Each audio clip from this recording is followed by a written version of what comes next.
को नमन करते हुए यहाँ मंच पर उपस्थित तमाम संगठनों के नेतागण, हमारे भीम आर्मी के स्टेट के, प्रदेश के, जिले के नेतागण, सम्मानित साथी, मीडिया बंधु और यहाँ उपस्थित जो कड़ी धूप में अपने अधिकारों के लिए यहाँ डटे हुए हैं, नौजवान साथी, मेरी माताएं बहनें, सम्मानित बंधुगण,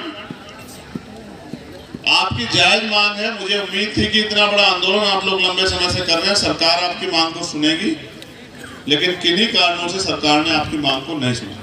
इसी कारण आपकी बात को और मजबूत करने के लिए मुझे यहाँ आना पड़ा। आज एक विशेष दिन है। शायद जब आपने आंदोलन की घोषणा की तो शायद आपको जानकारी ना रही हो, लेकिन इस देश में एक प्रदेश पड़ता है बिहार, और बिहार में एक महापुरुष जन्मे जो अपने पूरे जीवन वंचितों को उनके हक अधिकार दिलाने के लिए संघर्ष करते रहे। बिहार के लेनिन कहे जाने वाले बाबू जगदेव प्रसाद कुशवाहा जी की भी जयंती है। आज मैं उनको भी नमन करता हूं इस पावन धरती पे खड़े होकर। और अच्छा अवसर ये है कि उन्होंने जो नारे दिए वो नारे आपकी मांग को आज सपोर्ट करते हैं।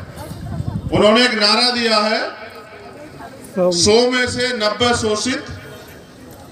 शोषितों ने ललकारा है, धन धरती और राजपाट में 90 भाग हमारा। उन्होंने एक नारा और दिया है कि 100 पे 90 का शासन नहीं चलेगा, नहीं 100 पे 10 का शासन, 90 पे 10 का शासन नहीं चलेगा, नहीं चलेगा। लेकिन बुरा यह है कि उनके जाने के इतने दिन बाद भी आज भी 90% लोगों पे इस देश में 10% लोग शासन कर रहे हैं।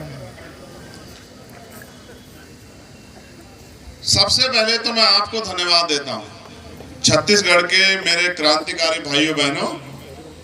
आज आपने सिर्फ और सिर्फ एक बिगुल नहीं बजाया, आपने क्रांति का ऐलान किया है। मैं आपकी सराहना करते हुए मुझे बड़ी गौरव हो रहा है, खुशी हो रही है कि आप अपने हक अधिकारों के लिए आओ। किसी शादी ब्याह में यहाँ नहीं पहुंचे, इतनी गर्मी का जो सामना कर रहे हो, अपने साधन जुटा के जो हजारों की संख्या में यहाँ पहुंचे हो, आप अपने समाज, अपने हक अधिकारों के प्रति सचेत हो, इस बात की मुझे खुशी है। लेकिन अधिकार अगर मांगने से मिलते तो हजारों साल से आप लोग इस देश में, हम लोग इस देश में अपने अधिकारों को मांग रहे हैं, रो रहे हैं, चिल्ला रहे हैं, अन्याय सह रहे हैं, लेकिन आज तक भी हमें एक अधिकार नहीं मिले। उसका एकमात्र कारण ये है, जितना मुझे समझ आया कि अधिकार मांगने से मिलते ही नहीं है, अधिकार छीनने पड़ते हैं।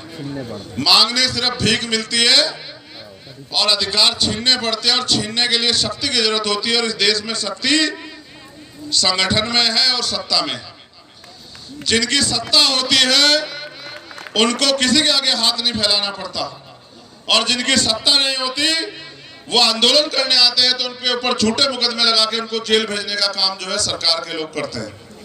पूरे देश में घूमने के बाद मुझे ये महसूस हुआ, सरकार कोई हो, किसी पार्टी की हो, हर सरकार उस प्रदेश में रहने वाले कमजोरों के हक अधिकार छीनने को, डकारने के पीछे लगी हुई।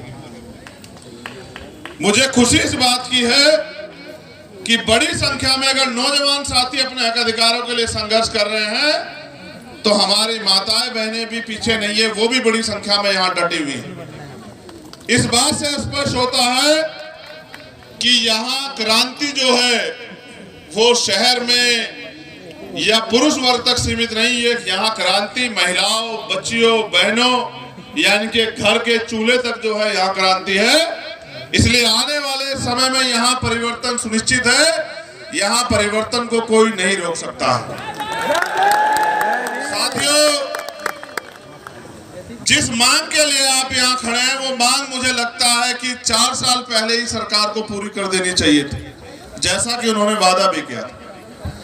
लेकिन सरकार को ये लगता है कि ये लोग जो अपने महापुरुषों द्वारा दिए गए अधिकारों को भी नहीं समझ पाए, ये लोग आपका कुछ नहीं बिगाड़ पाएंगे। मेरी बात पे गौर करना। और आज अपने आगे एक सवाल आपके आगे छोड़ रहा हूं, इसको सुनना और समझना। भारत में संविधान से पहले भी राज होता था। वोट देने के अधिकार थे। उससे पहले राजतंत्र भी था, मुगल काल भी रहा, ब्रिटिश भी आए, उससे पहले भी हुन, शक, यवन तमाम लोगों का राज रहा। उससे पहले हमारे पुरखों का, बुद्धिस्ट महापुरुषों का भी राज रहा। लेकिन उस समय राज युद्ध होते थे, घोड़े पे, हाथी पे, बंदूकों से, तोपों से, तलवारों से, लाठियों से युद्ध होते थे और तब जाके राज व्यवस्था बदलती थी।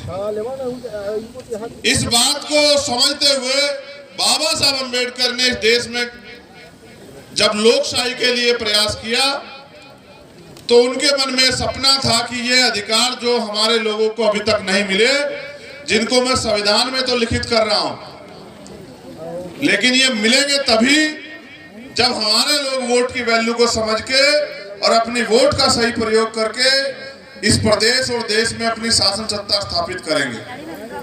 सम्मानित साथियों, इस देश, पूरी दुनिया के सबसे बड़े लोकतंत्र में सबसे बड़ा मजाक ये है कि जितने % वोट से सरकार बनती है उससे ज्यादा % लोग वोट डालने ही नहीं जाते।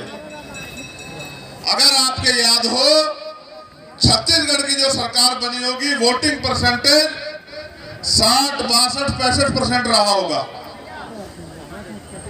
60, 62, 65% लोगों ने वोट देके छत्तीसगढ़ में सरकार बनाई होगी और जिस पार्टी की सरकार बनी उनको 32, 34, 35% सरकार में मत मिला होगा एब्सोल्यूट मेजॉरिटी की सरकार बनाने के लिए।